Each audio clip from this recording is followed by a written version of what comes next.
वहीं अलीगढ़ के थाना अतरौली क्षेत्र में लोहे का गेट गिरने से 5 साल की मासूम बच्ची की दर्दनाक मौत हो गई।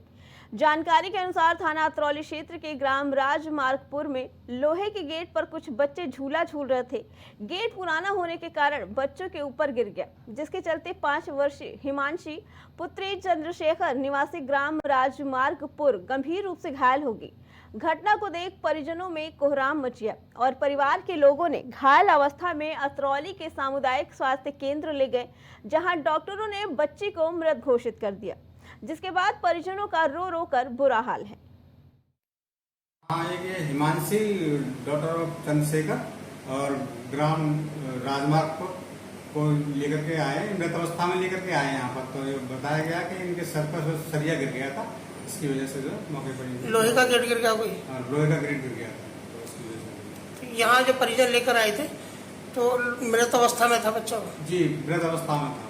डॉक्टर मृतरी के द्वारा देखा गया था, तो उन्होंने उसका परीक्षण किया था, बताया था कि मृत अवस्था में लेकर गया। सुल्तानपुर में दुर्गा पूजा महोत्सव के लिए पूजा समितियों ने पंडालों को सजाने का काम शुरू कर दिया।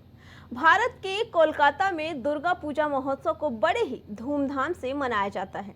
मंदिरों का रूप लिए जगह जगह बन रहे पंडाल और पंडालों में स्थापित अलग अलग रूपों की प्रतिमाएं बरबस आपको अपनी ओर खींच लेंगी। शहर की कोई गली, कोई कोना बाकी नहीं जहां इस ऐतिहासिक उत्सव के लिए तैयारियां ना चल रही हों। यहाँ पर दशहरे के दिन से महोत्सव की रंगत में निखार आता है। दूर दराज से लोग दुर्गा पूजा महोत्सव की झलक देखने आते हैं। कोलकाता और झारखंड से आए कारीगर पंडालों में विभिन्न तीर्थ स्थलों का स्वरूप देंगे। सुल्तानपुर की दुर्गा पूजा भारतवर्ष में नंबर 2 पे मानी जाती है। यहाँ पर बहुत भव्यता के साथ इस समय पंडालों का निर्माण किया जा रहा है और जितने भी पंडाल बन रहे हैं वो अलग अलग तरीके से बनाए जा रहे हैं। 30 तारीख से यहाँ पर दुर्गा पूजा रामलीला शुरू होने जा रही है और रामलीला शुरू होने के बाद दुर्गा पूजा चरण सीमा पर हो जाती है। हमारी माँ दुर्गा की प्रतिमा सभी मंडलों पर नवरात्र की शुरुआत होते ही बैठ जाती है। दुर्गा पूजा सुल्तानपुर जनपद के लिए एक अनोखा त्यौहार माना जाता है, जो कि पूरे भारतवर्ष में फेमस है। और यहाँ पर पंडालों को अगर आप देखेंगे तो हमको लग रहा है पूरे जनपद में लमसम 200-250 पंडाल सज रहे हैं। और यहाँ पर देख रहे होंगे पीछे हमारे बड़ी दुर्गा पंडाल है, जहाँ पर निर्माण चल रहा है। ऐसे ही नगर में 130 मूर्तियाँ नगर में लगभग लगती हैं। हर जगह तैयारी चल रही है। कलकत्ता और झारखंड के कारीगर यहाँ पर आ चुके हैं और यहाँ पर कलकत्ता से और भी जगहों से, विभिन्न अंचलों से आकर मूर्तिकार भी मूर्ति का निर्माण कर रहे हैं। माँ की भिन्न भिन्न रूपों में सज्जा की जाती है। माँ की कहते प्रतिमाएँ कहीं स्टोन की, पायल की, गरी की, इलायची की, रबड़ की, पेंसिल की, ऐसे बहुत सारे कहते हैं चीज़ों से सज्जा की जाती है। उसका निर्माण होता है माँ की मूर्तियों का।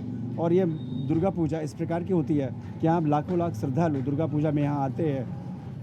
विशाल दुर्गा पूजा का यहाँ पे लुत्फ़ उठाते हैं। यहाँ पे उनके माँ के भिन्न रूपों का दर्शन करते हैं और प्रसाद ग्रहण करते हैं। वहीं औरैया से एक ऐसी खबर सामने आई है जिसे सुनकर एक बार फिर आप इंसानों की मानवता पर से भरोसा करने पर मजबूर हो जाएंगे। बता दें कि औरैया में एक बूढ़ी दादी पिछले 1 हफ्ते से खतौनी में गड़बड़ को लेकर काफी परेशान थी, लेकिन जिला अधिकारी इंद्रमणि त्रिपाठी को जैसे ही बूढ़ी दादी की समस्या पता चली, वो उनकी गड़बड़ी को प्राथमिकता पर रखते हुए अधिकारी को निर्देश देकर सही कराया और दादी को उनके घर भी छोड़ा। रीना की जगह रीना लिखाए दो और रीना 500 की जगह कैलाश लिखाए दो। आपकी खतौनी में? हाँ, खतौनी में। तो अधिकारी ने क्या कहा? हम अजीत मल गए थे, वे बोले लेखपाल हमारी बुराई हो जाएगी, हम नहीं दबा पाएंगे पैसे। तो अब डीएम साहब से मिली, उन्होंने क्या बताया? अब उनको कुछ नहीं कही, हमें दिवाओ भैया पैसा जो कुछ है कब्जा करेंगे लोग मध्य। उनका नाम खतौनी में त्रुटि हो गई थी और तहसीलदार भी अजीत मल किसी नाम से थे, तो तहसीलदार को व्यक्तिगत रूप से दिया गया है कि उसका काम मतलब जो नाम दुरुस्ती है 7 से 8 दिन के भीतर करके खतौनी के नगर खुद पहुँचाएंगे। प्राइम उत्तर प्रदेश में फिलहाल इतना ही। बाकी खबरों के लिए देखते रहें प्राइम टीवी।